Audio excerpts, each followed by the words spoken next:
Hello, I'm Fran Poretto, yet again. Today's topic is leaders and leadership. Leadership is one of those words with a glow of sanctity around it. It's something we're all supposed to aspire to. There are all kinds of courses given in leadership studies and how to become a leader and the principles of effective leadership and what sort of personality you should have to be a leader to your people and so forth. And it all gets rather discouraging after a while, because if everybody's going to be a leader, then who's going to be following? But the subject of leadership is much more interesting when viewed in a political or military format, such as the ones that exist today in the world. Leadership historically has been associated with war. Kings and emperors who led their own troops, the occasional pope who would do the same. The whole concept of being the first into danger, the man waving his sword and screaming, "Follow me," to the troops at his back, was absolutely integral to the notion of leadership. And it's died off in recent years. We have to go back into the Renaissance era to find this conception of leadership actually instantiated in people who had not merely military, but political duties over their nations.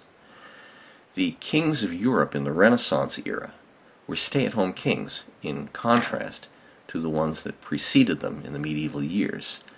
You had some small survival of the military king, the king who was also a warlord, in Henry VIII and a couple of his predecessors in England. But by and large, by the time the Renaissance got here, there was no longer the notion that the man who had political control of a nation would also be actively leading its troops. The reduction of royal power with the rise of parliamentary systems and with the gradual reduction of the monarchy to a purely nominal, formal position correlated very strongly with the elimination of the potentate's role as leader of the armies of the nation. When we get into the 20th century, the cleavage between war leadership and political leadership becomes absolute. Here are the names of some of the 20th century's great war leaders. Otto von Bismarck of Germany, Helmut von Moltke of Germany, Generals Ludendorff and Hindenburg of Germany, Marshals Joffre, Pétain, and Foch of France, Generals Haig and Kitchener of England, Generals Pershing, MacArthur, and Eisenhower of the United States, Marshal Sukhomlinov of the Russian Empire, Marshal Tukhachevsky of the early Soviet Union, General Tojo of Japan, and Moshe Dayan of Israel. These were all men who led their own troops, at least in some sense or another. They gave direct orders, they took direct responsibility for what would happen in consequence of those orders. The political potentates who stood over them, and they did indeed stand over them. Each of those generals was responsible to some political figure, whether it was a king, a parliament, a president, what have you. Those men never left the safety of their royal palaces, their mansions, the White House, and so forth. And yet they were always anxious to be seen as war leaders. Think about these names: Woodrow Wilson, David Lloyd George, Georges Clemenceau, Winston Churchill, Franklin D. Roosevelt, Saddam Hussein, the two presidents Bush, Gamal Abd al-Nasser of Egypt, Anwar Sadat of Egypt, King Hussein of Jordan, Adolf Hitler, Joseph Stalin, and the presidents Ayub Khan and Yahya Khan of Pakistan. All of those men were very anxious to claim leadership status.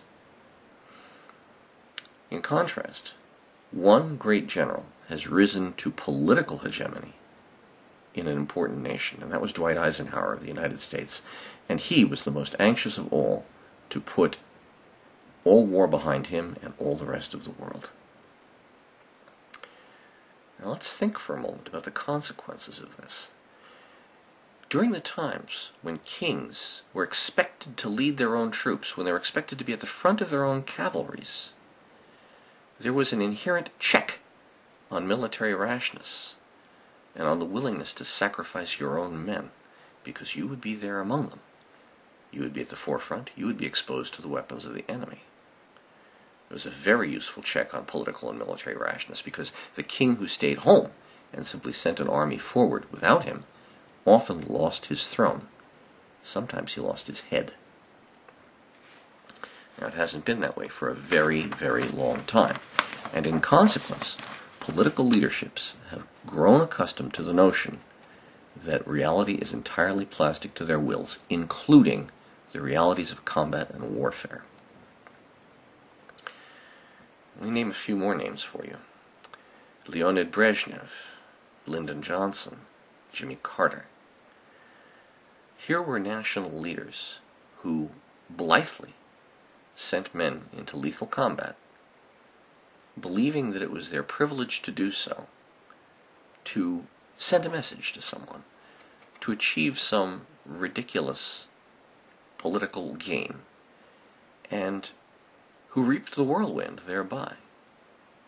Brezhnev spent 7 years trying to extract himself from Afghanistan.